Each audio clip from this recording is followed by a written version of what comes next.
இன்றே சப்ஸ்கிரைப் செய்து உங்கள் ஃபேவரட் ஷோகளை காணுங்கள்.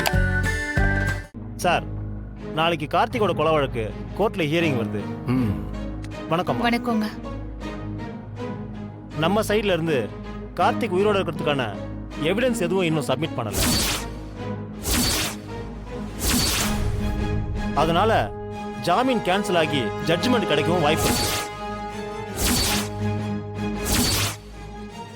என்ன தீர்ப்பு வரும்? நம்ம ஆதாரம் எதுவும் கொடுக்காம இருக்கிறதுனால ஜானகி மேடமுக்கு கண்டிப்பா ஜெயில் தண்டனை கொடுப்பாங்க.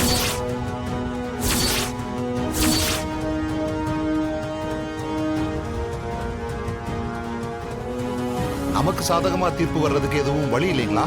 கார்த்திக் சாகல, உயிரோட தான் இருக்கான்னு கோர்ட்ல சொல்லியிருக்கோம். அதுக்கான எவிடன்ஸ், விட்னஸ் எதுவுமே நம்ம கிட்ட இல்லை. இப்போ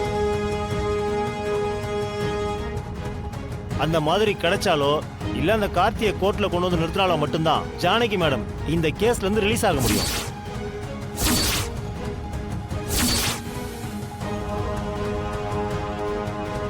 அப்படி இல்லைன்னா அவங்களுக்கு எதிராக தான் தீர்ப்பு வரும்.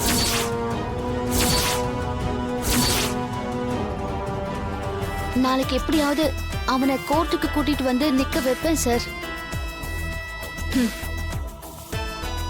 நமக்கு வேற வழியே கிடையாது. இதுக்கு மேல கோர்ட்ல டைம் வாங்கவும் முடியாது.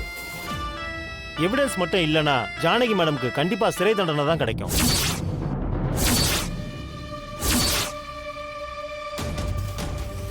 எனக்கு நம்பிக்கை இருக்கு சார். அந்த கார்த்திகை நான் நாளைக்கு கோர்ட்டுக்கு கூட்டிட்டு வருவேன். சரி, நாளைக்கு 10 மணிக்கு கோர்ட்டுக்கு வந்துடுங்க. அப்ப நான் கிளம்புறேன். வரேன் சார். வராங்க சார். ரகு,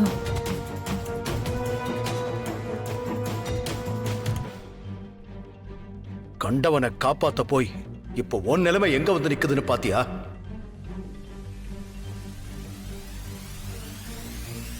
உயிரா வளர்த்தவ நான் வேண்டான்னு சொல்லிட்டு போயிட்டா. இப்போ